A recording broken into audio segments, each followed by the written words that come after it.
Now, hundreds of thousands of homes and businesses across Victoria are still without power as the state battles what's being referred to as one of the largest outage events in the state's history. It comes after the state was lashed by severe storms which damaged power lines and transmission towers and knocked out all four generators at Loy Yang Power Station. The state government is now warning that it could take weeks to fully restore the network. Joining me now is National Senator Matt Canavan. Matt, what does this say about our ability to cope without these power stations, which many people are desperate to shut down? Well, Rita, I think what you can say is that the plans we've got are failing. The people running our electricity grid, all the governments in charge of electricity have all signed up to this net zero madness. They've all been telling us that we can shut down our reliable coal-fired power stations and replace them with mythical renewable energy, and their plans are failing and failing before our eyes. Now, they'll try and blame everybody else for their problems, but the facts are that they're the ones in charge. The buck has got to stop with these green zealots that have taken over our energy system, and hundreds of thousands of Victorians have paid the price overnight and still today because of this. This is going to cost small businesses hundreds of millions of dollars in lost custom today. They won't be compensated for that. It's an enormous amount of pain, and we're only just really getting started. Of course, we still have 18 coal-fired power stations across the country. They want to shut all of them. If this is what happens when one coal-fired power station goes out because of a transmission line going down, what's going to happen when we shut them all? And we're getting reports also that renewables weren't working too well yesterday because it was too hot. The solar panels weren't working as planned. And when it's too windy, apparently that's an issue as well for wind power. I mean, how does that work? They don't work when it's cloudy, they don't work when there's no wind, and they work when there's too much.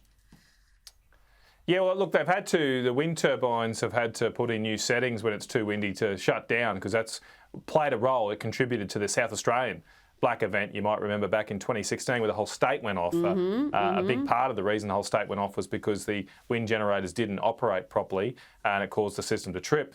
And so that's changed in recent times, and that means that when it gets too windy, some wind turbines don't run. I just checked the figures right now today that that today only 5% of the wind turbines are working in Victoria right now, so 95% are not. Now, even with Loy Yang being out, even with that large coal-fired power station not being able to produce power because of the transmission line fault, brown coal-fired power stations are still working for 50% of them. So the brown coal sector in Victoria is working half the time, even with that large power station out, whereas the wind industry, the wind sector, is failing across 95% of them.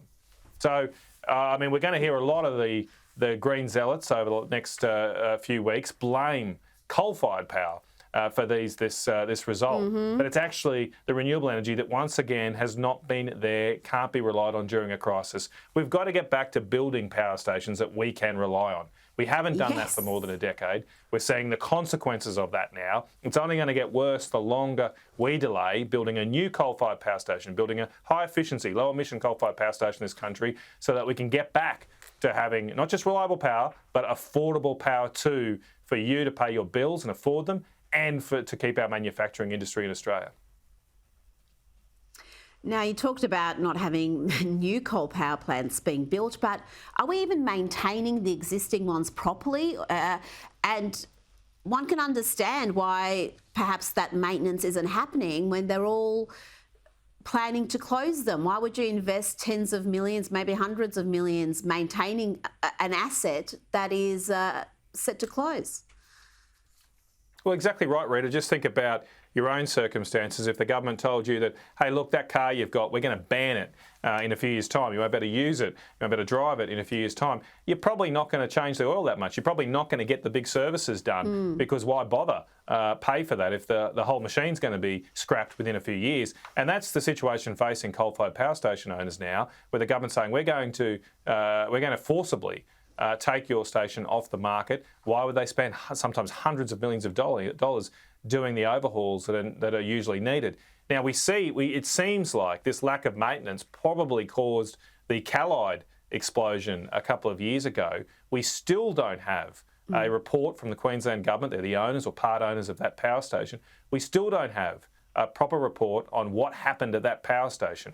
But I know the unions, speaking to the unions up there, they believe that there hasn't been the maintenance done on the coal-fired power stations in Queensland that contribute to this incident. And why is it that we've got Labor governments putting workers, putting union members at risk in massive machines, these turbines? If they're not maintained properly, we may get even the worst outcome where something explodes and people die. It's an absolute disgrace.